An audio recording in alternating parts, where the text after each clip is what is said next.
It's 7 o'clock in the evening at Finsbury Park in North London, and as all the nearby pubs are emptied, the first of 3,000 spectators are making sure of their seats, while officials make sure of their tickets, for a new and controversial form of a very old sport indeed. What they've come to see, at up to £12.50 a seat, is a boxing match which has been condemned by the local MP, largely ignored by the sporting press, has caused concern in some medical circles, and which has been refused a licence by the British Boxing Board of Control. But unlicensed or unaffiliated boxing is now a growing phenomenon in the East End of London.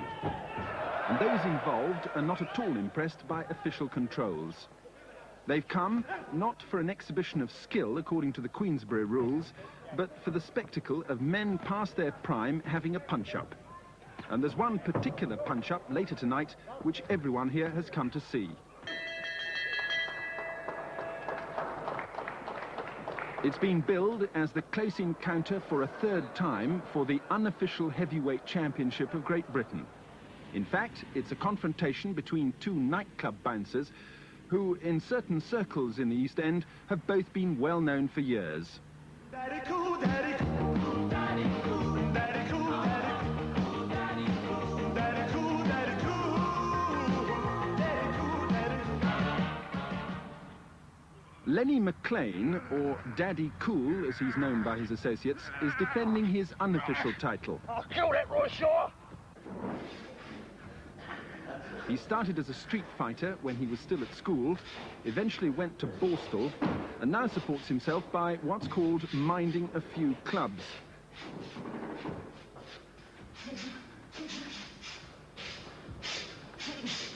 His proudest achievement recently, he says, was taking on 2 gangs or firms of 15 troublemakers single-handed.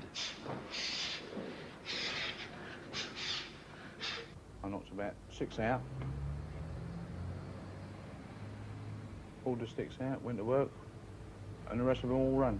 When you say pull the sticks out, what... Well, you know, when you get a firm come after you about 15-handed, you got to, you know, you got to use a stick. You know, we used to have a stick on the door, and we used to use that. You know, because when people look for trouble, when they come in looking for trouble, you know, and they're determined, then you've got to hurt them, you know.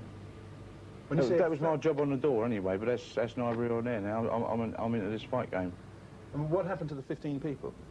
Well, I don't know. I'm not worried about them, as long as I wasn't hurt, you know. But you were at that time? Yeah, only my hands, where, you know, where I went into them. No marks on there, though, look. Is there? And you knocked some of them out? About 6, 7. And the rest of them run. The rest of them run. Because they was cowards. You sound a bit of a bully. Nah, you're joking. Gentleman. Not a bully. Gentleman.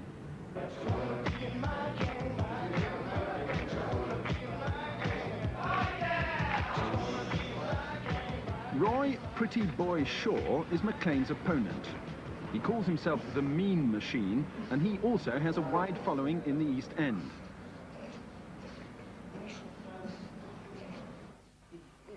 I have never yet seen a man relax his ears in a gym. You know, If either can't be found at certain pubs patronised by their supporters, they're usually visiting other well-known premises in their territory. In this case, second-hand car salesman near Ilford. Roy Shaw also started fighting at school. He escaped from Borstal and was in continual trouble with the police, which culminated in a 15-year prison sentence for the main part he played in a £90,000 armed robbery.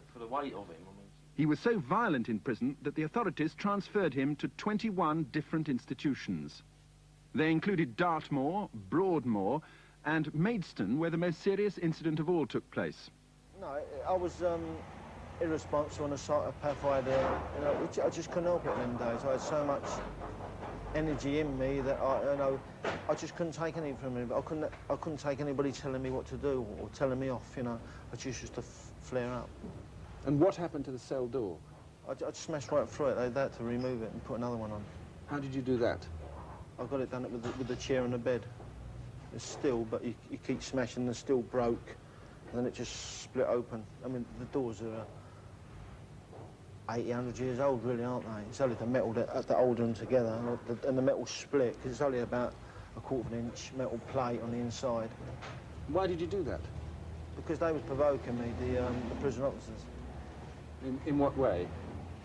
Well, they said I was drunk, and there's no way I could be drunk, but then they come up with the prison doctor, and they started saying, poke your tongue out.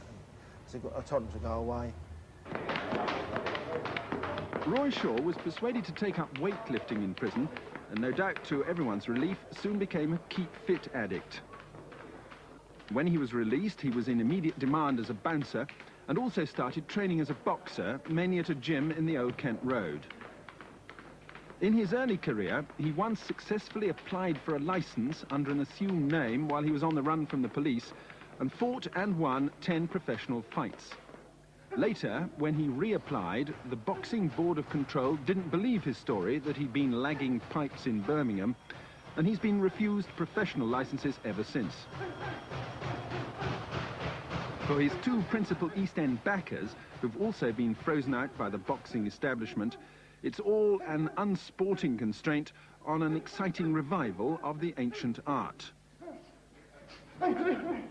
It's a fight between 2 men who are going to fight. Both are strong men, both are fit men. No weaknesses without of these 2 men. And this will be a definite fight that the public want to see. It's by public acclaim. And the people know that they're not being brought in from abroad. They know that both men are strong, they're both Londoners. And the people who want to see the fights are the true sportsmen of the game. And as far as we're concerned, they're going to see a fight. But it's an unlicensed fight. Of course it's an unlicensed fight. It's an unaffiliated. Unaffiliated. Not unlicensed, unaffiliated. But the boxers don't actually have licences. It's a word that the board uses this word licence. And when you say someone's unlicensed, it seems as if it's illegal. But they should call it a permit. You know, they should look up what actual licence means in the dictionary. Roy Shaw's first big unlicensed fight was with Donny the Bull Adams, whom he'd known in Dartmoor. They sold tickets for a bare-knuckle contest in a field, but were stopped by the police and each bound over for a year. Later, they met again in some circus quarters near Windsor, but to the fury of their supporting East End factions, the whole affair was over in seconds. We know the rules, OK? Best of luck to the Perry. Off you go. Right, come on, let's go. The only fight that was a bit dirty was when I fought Donny Adams. I hit him when he was on the floor. Knocked him to the floor and he was on one knee and I hit him again.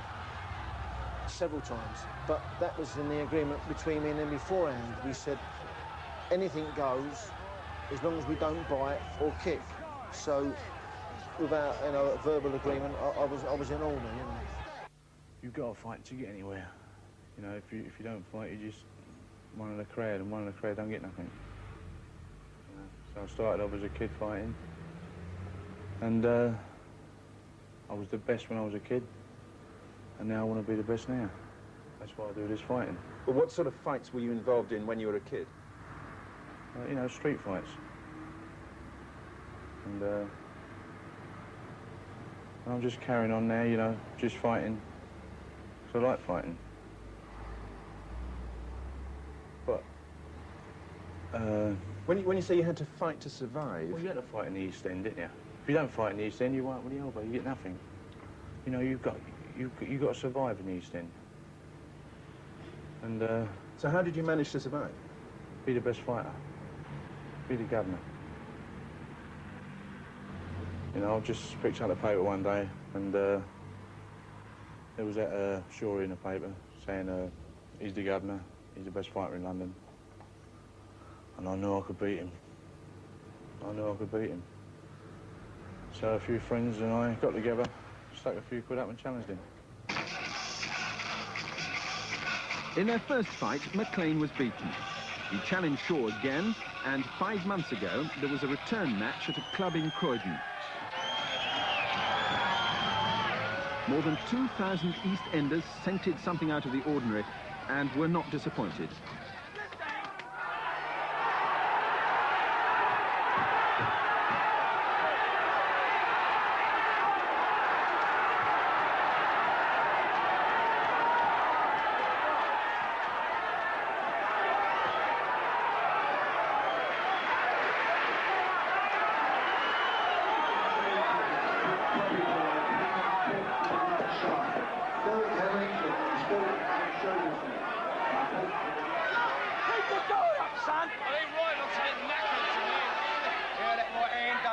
Nice right-hander.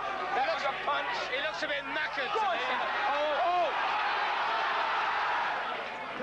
me. Roy Shaw now blames his rather spectacular defeat on the fact that before the fight, he was foolishly advised, he says, to take a particular form of herbal tea. So I thought, well, on the night, what I'll do, I'll take more, so it'll make me feel stronger for the night. So on the night of the fight, about 3 hours before, I took 4 times the amount. But I didn't just take the capsules, I took the liquid stuff, which is the stronger. But what happens when you take over the amount, it sedates you. So really, I was sedated, and my wife could have knocked me over. That's how, the start was. So when I got into the ring, I don't know if you saw the, on the telly, the video of it, I stumbled up the ring. I didn't really know where I was, and when I got in there, I mean, I'm generally an aggressive fighter. I was standing there trying to box him. You can't... Now, I've heard it said that you actually had stimulants, you had injections, you took special pills, and that was why you were slow. No, I didn't have any injections, all I took was the stuff called ginseng. That's all I took, and that doped me up, it sedated me. All I needed was a jar on the head, and I was gone. And I got in there nice and strong and fit, and knocked him out in 50 seconds. I hit him so hard he went up in the second row. He said he'd taken some, he was... What did he take? All he took was a right-hander, and one happened in the second row. And he's racking about, he took this and he took that. I don't care what he took. Monday night, I'll do the same again. Why is it so important to beat him in this particular fight? Well, I've got a bee in my bonnet about him. He's just a tougher, you know, but as a fighter, I book him as nothing. I'll beat him easy this time. You'll see him. It'll be a different fight inside. It's a bit of a grudge fight. You know, he reckons he can beat me, and there's no way he can beat me. There's no way. You know, he's not strong enough. You know, I'll knock him out. But why is it so important for you to beat him in this particular match? It's just principle and pride. I'm a very proud man. I've never been beat in my life, and I don't aim to be beat by a mug like him. Come on, knock it back up to me. Come on. Both nightclub bouncers have trained hard for this coming fight, and there's no questioning their determination, if nothing else. Come on.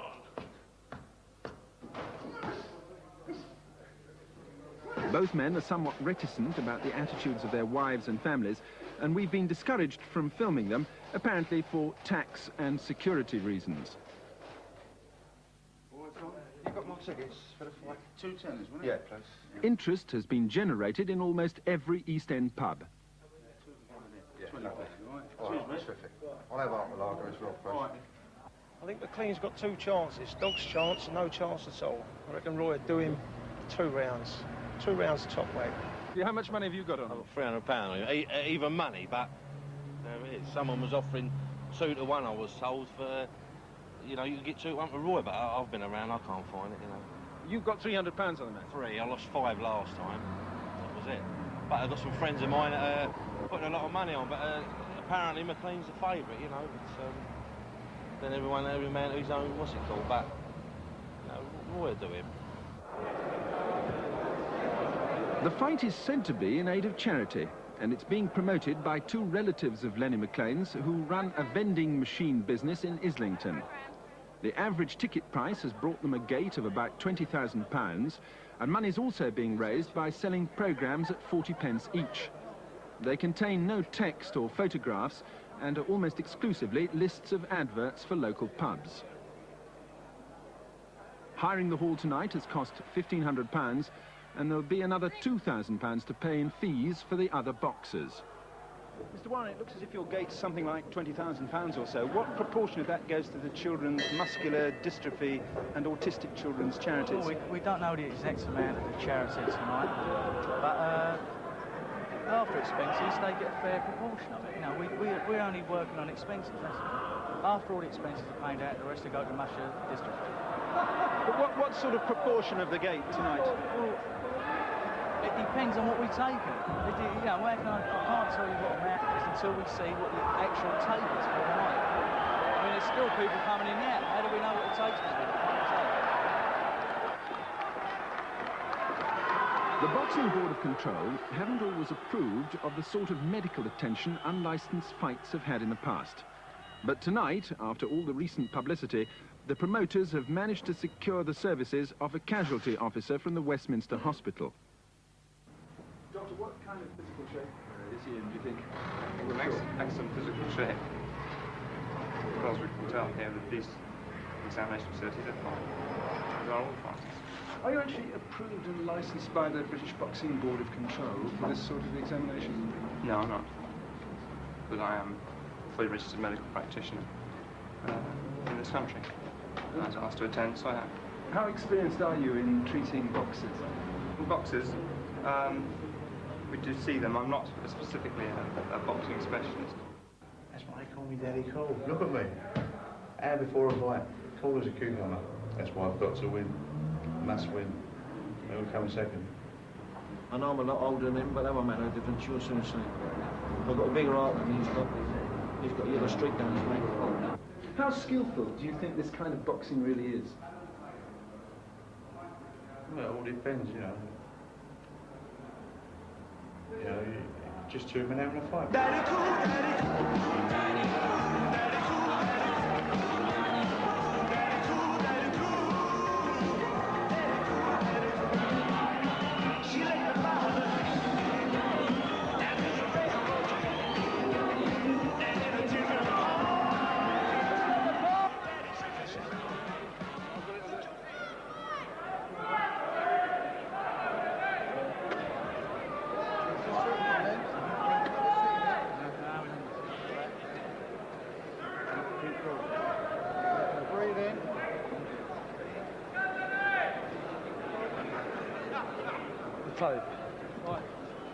Ladies and gentlemen, the main contest of the evening, the mean machine himself, boy, pretty boy, Shaw.